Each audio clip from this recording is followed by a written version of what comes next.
บายดีจ้าสบายดีพ่อแม่พี่น้องมาสิมาต้มข้าวเปียกเขาสู่พ่อแม่พี่น้องกินน้ำกันต้มข้าวเปียกเขาใส่ซีนหมูเนาะเขาจะใส่ซีนหมูค่ะ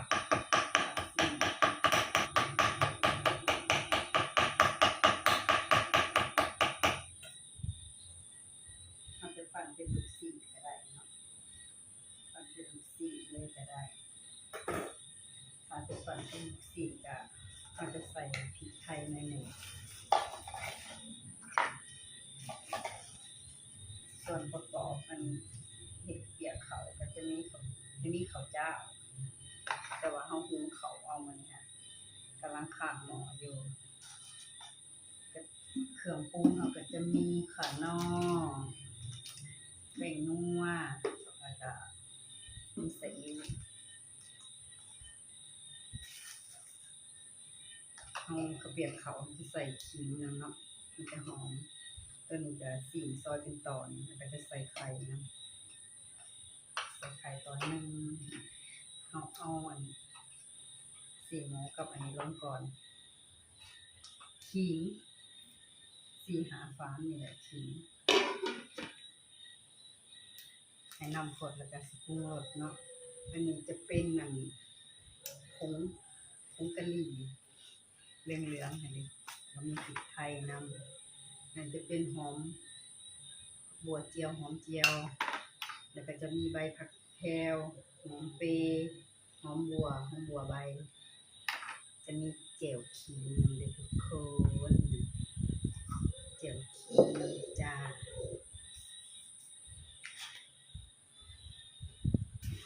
แป้งนัวเนาะ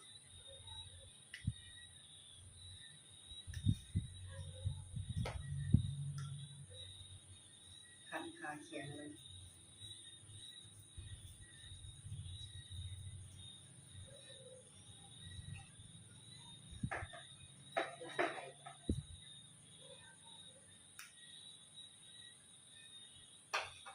มันจะมาปั่นสีกันเนาะมันจะเห็ดเป็นแบบเป็นลูกชีแต่ว่าผักสีอะไรลงไปเลยเป็นก้อนนั่นเลยน้ำฝนเราจะเอาสีนมหมอเลย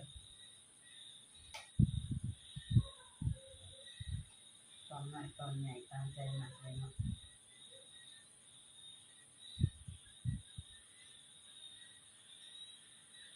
มีน้ำมันก็ฝด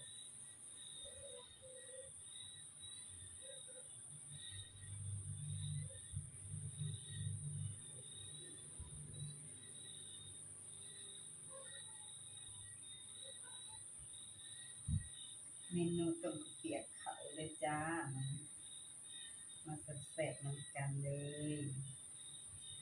จริงแซ่บมีปั่นกันเรียบร้อยก่อนอื่นจะเอาแป้งนัวลงไปก่อนเนาะใส่หลายนัวหลายแซ่บหลายใส่ทั้งแป้งนัวใส่ทั้งขะนอแม่ขะนอรสดี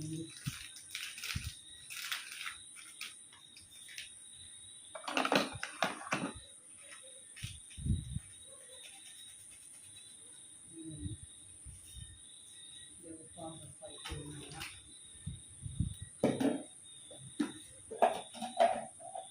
ใส่น้ำตาลนิดหนึ่งเนาะต้มเปียกเขากับส่วนร้านบางคนก็จะใส่แต่ว่าใส่ไม่หมดตามด้วยซอสแม็กกี้2 บวกครับเพื่อความนัว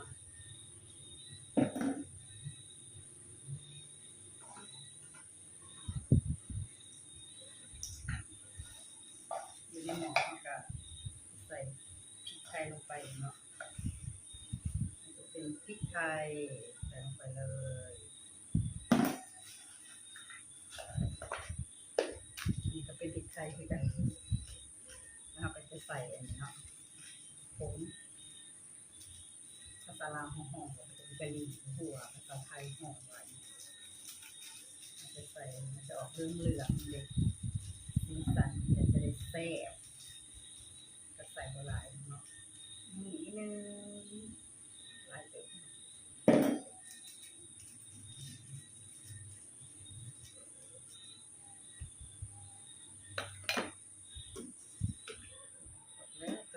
เป็นหนังตอนเนาะใส่4-5 ตอนมีความนัวอยู่ในหม้อพี่น้องเห็นบ่หม้ออันต้มกระเทียมมันจะอยู่ไกลเนาะ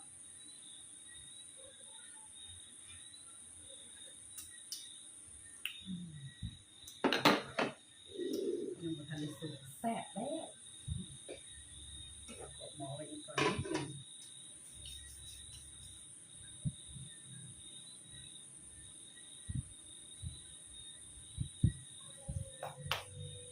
เขานี่เฮาหุงแล้วเรียบร้อยแล้วเนาะมีแต่เอาตามลงเลย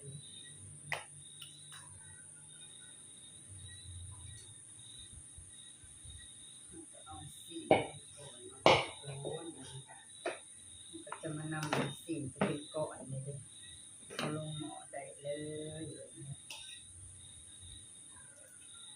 เสียเลยหมดเนาะเนาะเอาไข่ลงเลย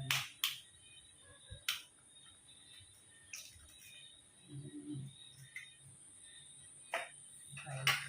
จ้าเดี๋ยวเขาใส่ไข่เนาะ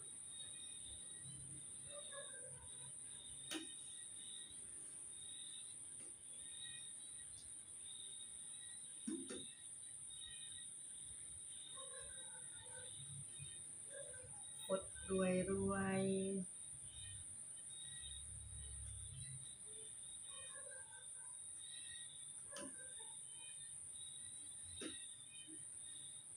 ซิมเบิ่งก่อนเนาะรสชาติเป็นจังได๋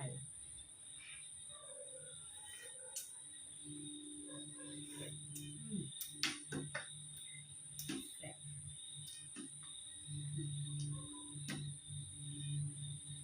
อร่อยมากเลยจ้าตักเสิร์ฟเลยเด้อจ้าบัดนี้เด้อนี่ถ้วย ก่อนอื่นเราก็เอาหอมเจียวลงก่อนเนาะใส่ลงไปเลย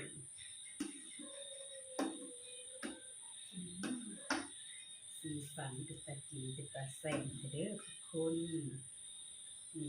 ลูกชิ้นผักซีโมเลยจะเป็นลูกชิ้นเนาะ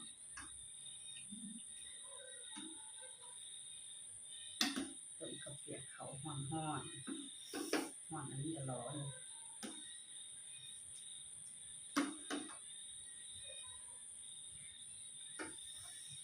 นี่จ้า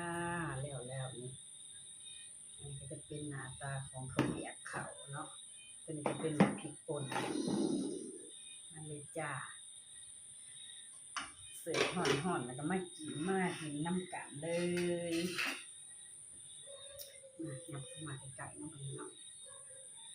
อันนี้ก็จะเป็นผักหอมที่เราซอยจะมีหอมเปรย์แล้วก็มีผักแพรวนำหอมบัวนะตัวนี้จะเป็นเจียวขิงเนาะใส่ลงไปเลยมันจะเป็นมะนาว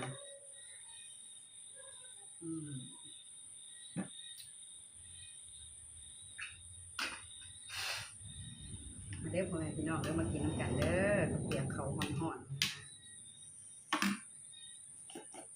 ใส่พริกป่นเนาะบริเจียวเผ็ดใส่มันจะจางใส่พริกลงมันจะเป็นพริกไทย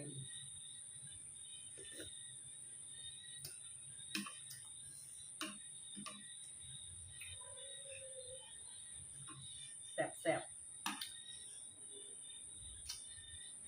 แต่ว่าห่อนต้องเด็ดเบาคน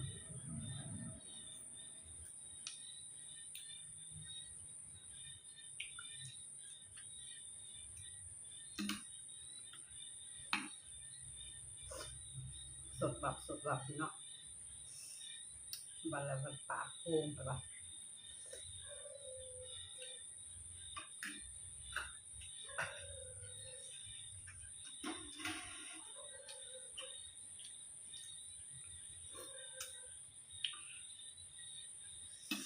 คัก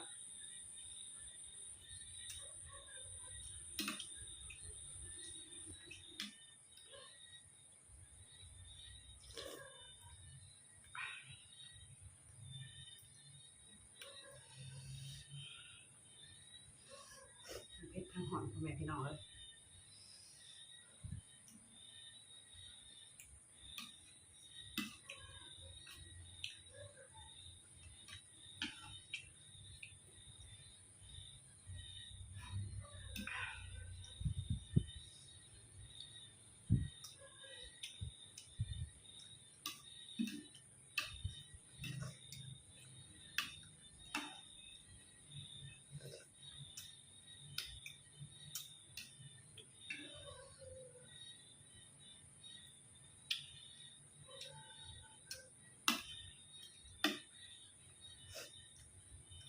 แซ่บ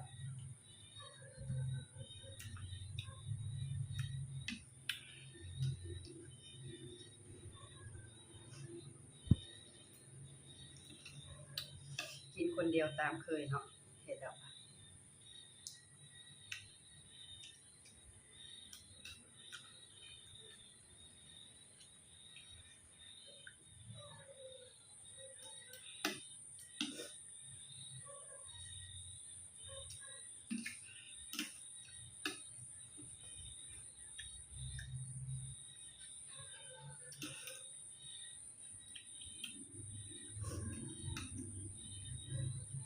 มันกินนมหน่อยต้นเนาะถ้วยกระเปียกก่อน